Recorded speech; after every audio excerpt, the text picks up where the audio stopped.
보겠습니다. 시편 149편입니다. 시편 149편의 말씀을 봅니다. 할렐루야, 새 노래로 주님께 노래하며 성도의 회중 앞에서 찬양하여라. 이스라엘아, 창조주를 모시고 기뻐하여라. 시온의 주민아, 너희의 임금을 모시고 큰 소리로 즐거워하여라. 춤을 추면서 그 이름을 찬양하여라. 서구치며 수금을 타면서 노래하여라. 주님께서 당신의 백성을 모시고 기뻐하신다. 눌림받는 약한 사람에게 승리의 영광을 안겨주신다. 성도들아, 이 영광을 크게 기뻐하여라. 잠자리에 들어서도 기뻐하며 노래하여라. 성도들의 입에는 하나님께 드릴 찬양이 가득하고 그 손에는 두 날을 가진 칼이 들려 있어 문나라에게 복수하고 문민족을 철저히 심판한다. 그들의 왕들을 족쇄로 채우고 고관들을 쇠사슬로 묶어서 기록된 판결문대로 처형할 것이니 이 영광은 모든 성도들의 것이다. 할렐루야. 아멘. 자, 오늘 아침에는요 1절에 있는 말씀을 함께 나누려고 합니다. 새 노래로 주님께 노래하며 성도의 회중 앞에서 찬양하여라 라는 말씀입니다.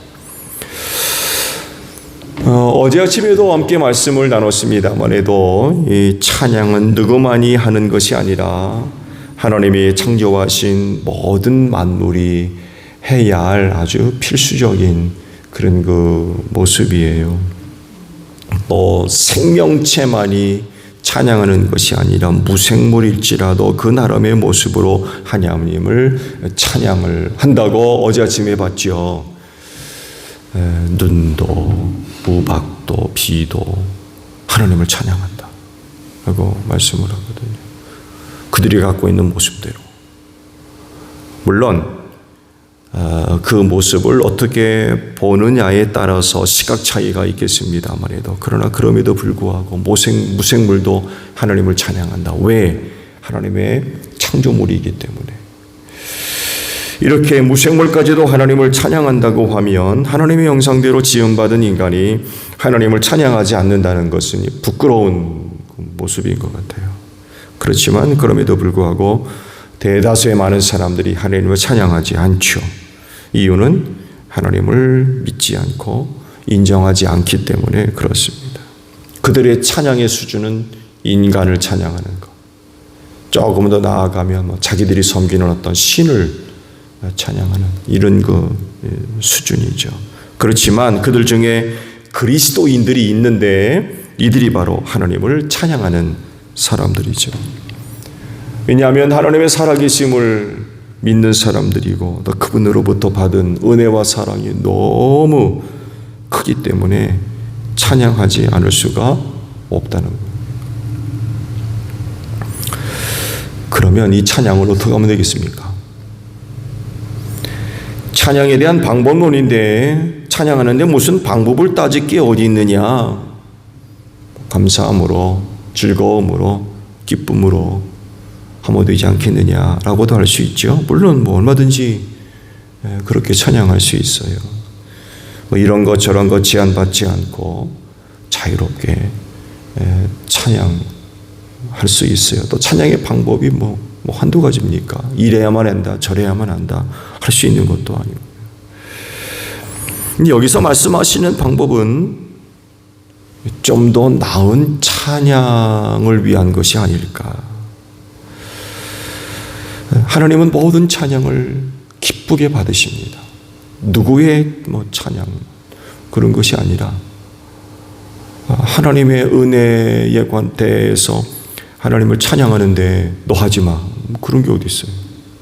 그렇다고 그러면 뭐가 됐든지 간에 하나님은 찬양을 받으시고 어제도 말씀드렸죠. 수화 찬양. 어떤 이들은 그게 무슨 찬양이냐 고도할 수 있지만 말 못하는 분들에게 있어서 그런 모습으로도 하나님을 찬양한다면 하나님은 기쁘게 그 찬양을 받으실 수 있죠.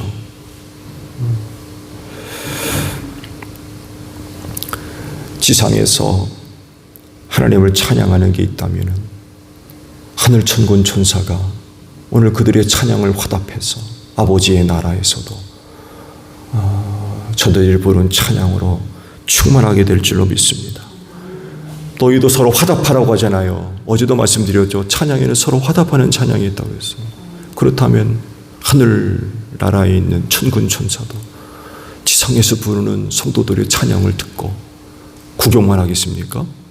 저들도 우리의 찬양에 화답하는 그런 그 찬양이 울리고 하나님을 기쁘시게 하는 그런 그 모습들도 아마 틀림없이 있을 겁니다. 그런데 여기서 언급하는 찬양의 방법은요, 시편 기자의 경험에 의한 것들인 것 같아요. 이렇게 찬양을 해보니까 너무 좋더라는 거예요. 내가 이런 방법으로 찬양을 해보니까 우리가 많이 사용하는 말, 정말 은혜가 되더라. 그런 이야기인 것 같아요. 이게 찬양의 정석이고 이게 찬양의 방법이다가 아니라 이렇게 보았더니 너무 좋더라는 거예요. 너무 좋더라. 자, 그러면 시편 기자는 어떻게 찬양을 합니까?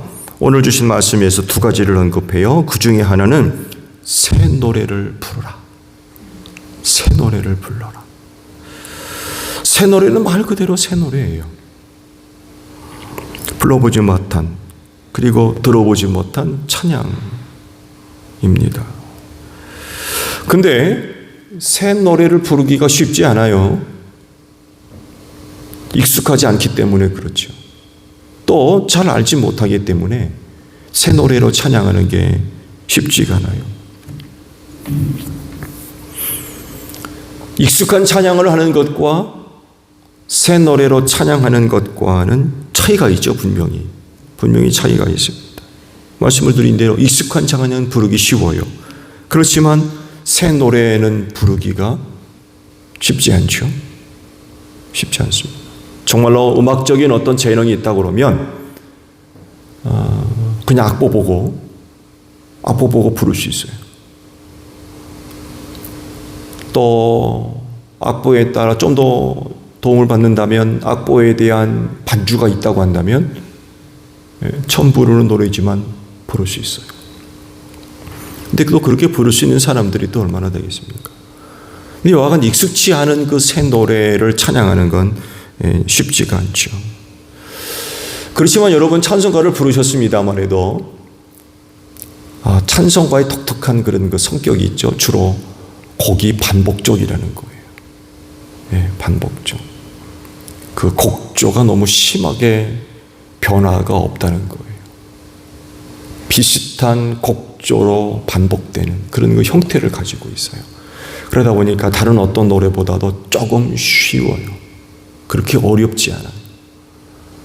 근데 여간에 익숙지 않은 새 노래를 찬양하는 일은 부르기가 쉽지 않죠.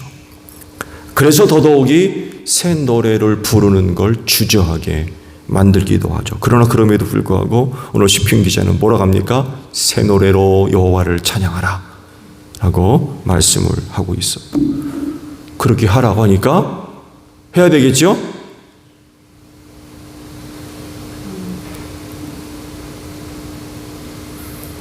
근데 왜 성경은 새 노래로 여호와를 찬양하라고 하셨을까? 왜 그랬을까요?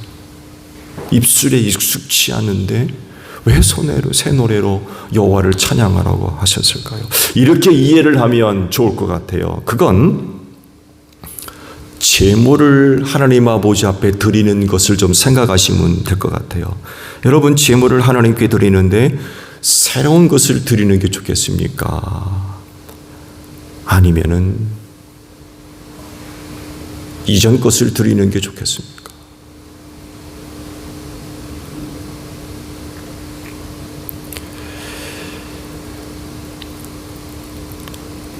아무래도 새 것 드리는 게 좋겠죠. 이 정성이기 때문에 그렇습니다. 찬양은 단순하게 노래를 의미하는 게 아닙니다. 그것은 하나님께 드리는 곳이라고 했기 때문에 그건 찬양의 제사입니다.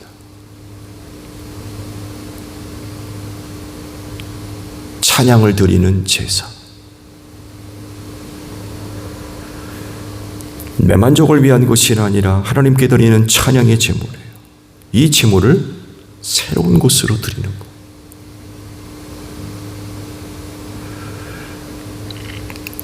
마치 성소 안에 12개의 빵을 만들어서 날마다 새롭게 드리는 그런 것과 같은 것으로 우리가 이해를 하면 될 것 같아요. 쉽지 않죠. 익숙한 찬양의 제사로 드리는 것과 분명히 달라요. 그렇지만 그 찬양의 제사를 온전하게 드리기 위해서 어떻게 해야 돼요? 많은 준비가 필요해요. 가사를 익혀야 되고요. 박자를 익혀야 되고요. 곡조까지 익혀야 돼요. 많은 시간이 들어가고 많은 애씀이 필요해요. 중요한 것은 그렇게 새로운 찬양의 제사를 하나님께 드리기 위해서 준비하는 것 자체가 신앙적으로, 영적으로 큰 도움이 된다는 것. 그리고 준비하는 과정 속에서 또 많은 은혜를 받게 된다는 거죠. 입에 하도 붙어 있어가지고 뭐 찾아볼 것도 없고 뭐 찬송가 반주 꽝 치면은 몇 장 하고서는 그냥 불러 제끼는. 근데 새 노래를 부르려면 그렇게 못 부르잖아요. 그 찬양의 제사는 처음부터 얼마나 많은 준비를 해야 되는지 몰라요. 그것 자체가 은혜라는 거죠. 새 노래로 하나님 아버지 앞에 찬양 제사를 드리려면 많은 준비가 있습니다.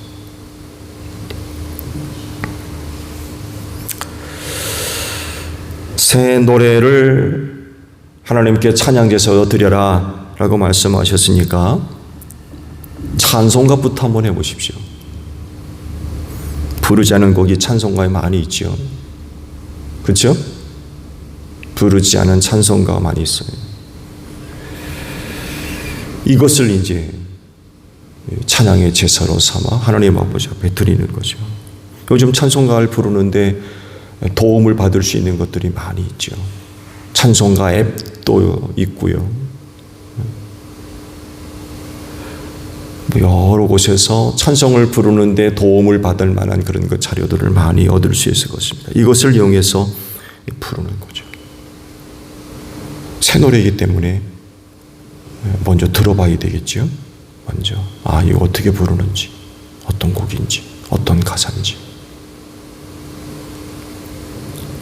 그리고 귀에 익었을 때 따라 불러보면서 새 노래를 익히면 좋을 것 같아요. 새 노래로 여호와를 찬양하라 라고 하셨으니까 이 말씀대로 새 노래로 하나님 아버지 앞에 찬양의 제사를 드려보십시오. 오늘 한번 해보세요. 집에 가시걸랑 그동안 내가 불러보지 못했던 찬송이 뭐가 있는지.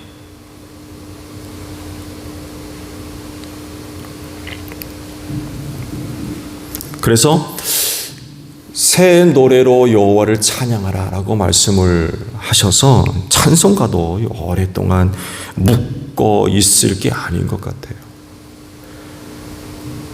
지금 우리가 새 찬송가를 쓰고 있습니다만 찬송가라고 그래가지고 그냥 오랫동안 묶어 놓을 게 아니라 자주자주 새로운 곡들을 찬송가에 소개하는 것도 신앙생활하는 성도들에게 도움이 될 것 같아요. 오늘 말씀에 순종하는 믿음으로 오늘 하루도 새 노래 한번 익혀보십시오. 익혀보시기 바랍니다. 두 번째, 하나님을 찬양하라 하시면서 또 다른 하나를 말씀하시는데 뭘 말씀하십니까? 성도의 회중 앞에서 찬양해라 라고 말씀을 하세요.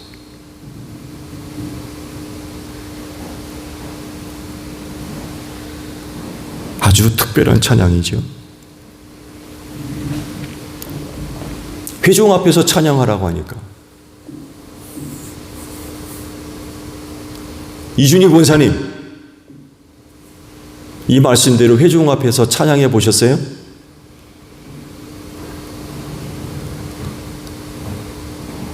강춘순 권사님, 회중 앞에서 찬양해 보셨어요?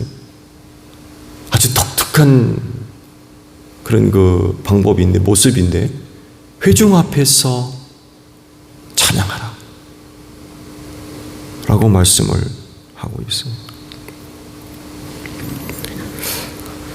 근데요, 회중 앞에서 찬양하라고 하실 때에 초점은 어디에 두어야 됩니까? 찬양은 하나님께 드리는 것입니다. 하나님을 찬양하는 거예요. 이런 찬양을 회중 앞에서 하라 하시며 초점은 회중입니까?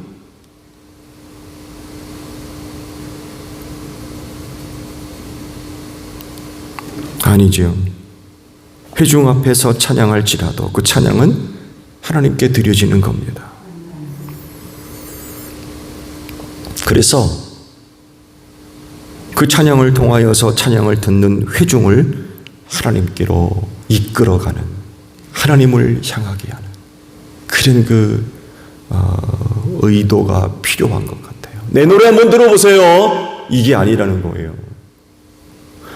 회중 앞에서 찬양하라는데 내 노래 한번 들어보세요, 이런 게 아니라는 거예요. 그건 사람을 위한 거죠. 내 노래 한번 들어보세요 라고 그러면 그건 사람을 위한 거죠.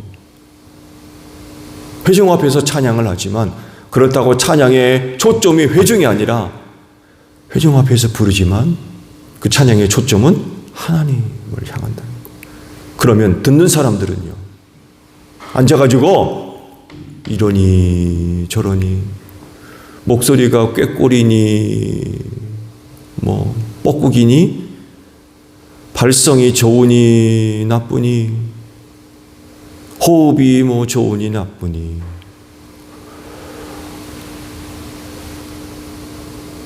그러면 안 된다는 거죠. 듣는 사람도 내가 부르지 않지만 누군가가 회중 앞에서 찬양할 때 듣는 회중도 그 찬양과 함께 누구를 향해야 돼요?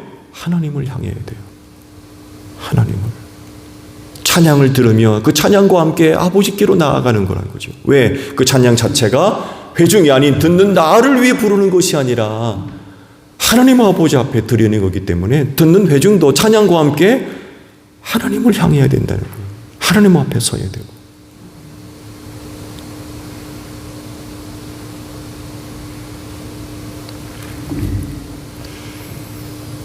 결국 회중 앞에 누군가가 찬양을 할 때에는 그 찬양을 통하여서 다 함께 하나님 앞에 나아가는, 하나님 앞에 서는 거죠.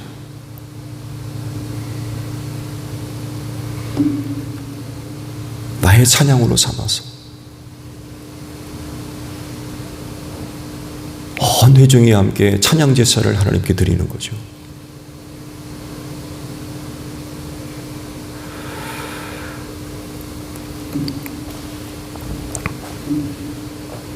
그래서 이런 말씀을 하시니까 여러분 나름 회중 앞에서 찬양거리 하나 만들어 두세요. 혹시 그런 거 있으세요? 오늘 놀러 가니까 분명히 노래 시킬 텐데 뭐 부르지? 하고서는 아마 이것저것 생각하는 경우도 있을 것 같아요. 오늘 개 모임이 어디 뭐 놀러 간다고 하는데 틀림없이 노래 시킬 게 아마 빙빙 돌아가면서 마이크 주면서 노래 부르라고. 그럼 뭐 부르지?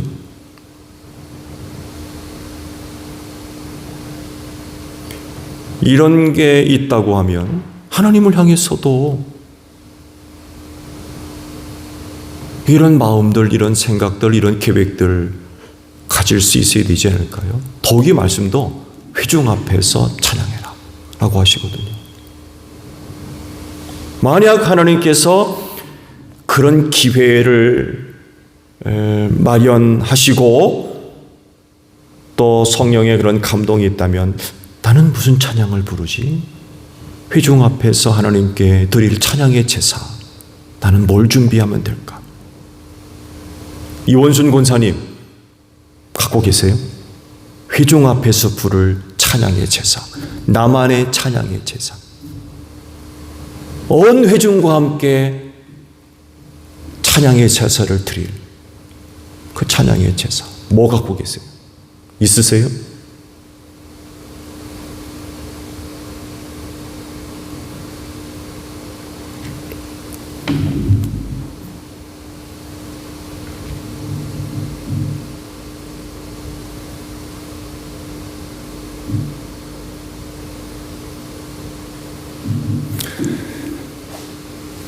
저는 한 가지 갖고 있어요. 찬송가 중에 오늘 아침에 부른 그 찬송가가 바로 그거예요. 490절. 저는 저 나름대로 회중 앞에서 부를 수 있는 그 뭔가가 마련이 되고 이끄심이 있다고 하면 나는 이 찬송가를 회중 앞에서 부르고 싶어.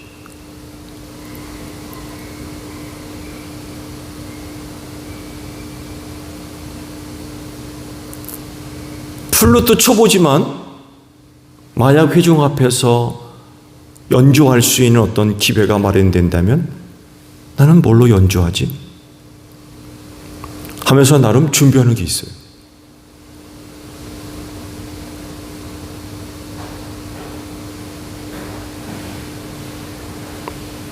여러분은 회중 앞에서 부를 찬양의 제사 뭘 갖고 계십니까? 박영경 목사님, 오늘 하루 한번 준비해 보세요. 회중 앞에서 여호와를 찬양하라 라고 말씀하시니까 나는 어떤 찬양의 제사를 드릴까?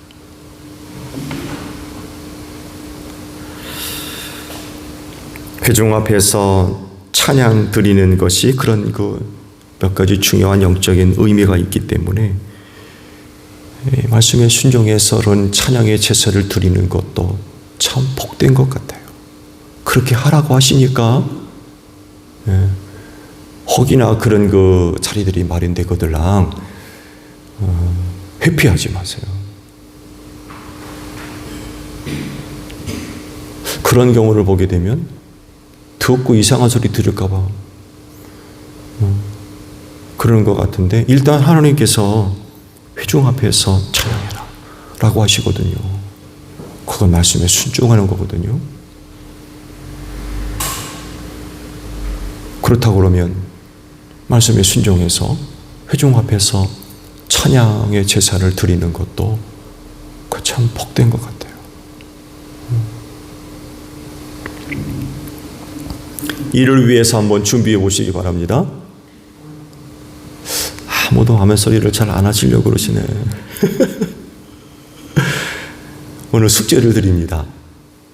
오늘 하루 동안 새 노래, 불러보지 못했던 찬송가 하나 좀 익혀보세요. 여러 가지 도움을 받아서 오늘 한번 익혀보세요. 또 하나, 회중 앞에서 찬양의 제사를 드린다면 나는 뭘로 찬양의 제사를 드릴지 한번 좀 생각해 보시고 준비해 두시길 바랍니다. 그래서 정말 기쁨으로 찬양의 제단을 쌓을 수 있는 여러분들이 되시기를 바랍니다.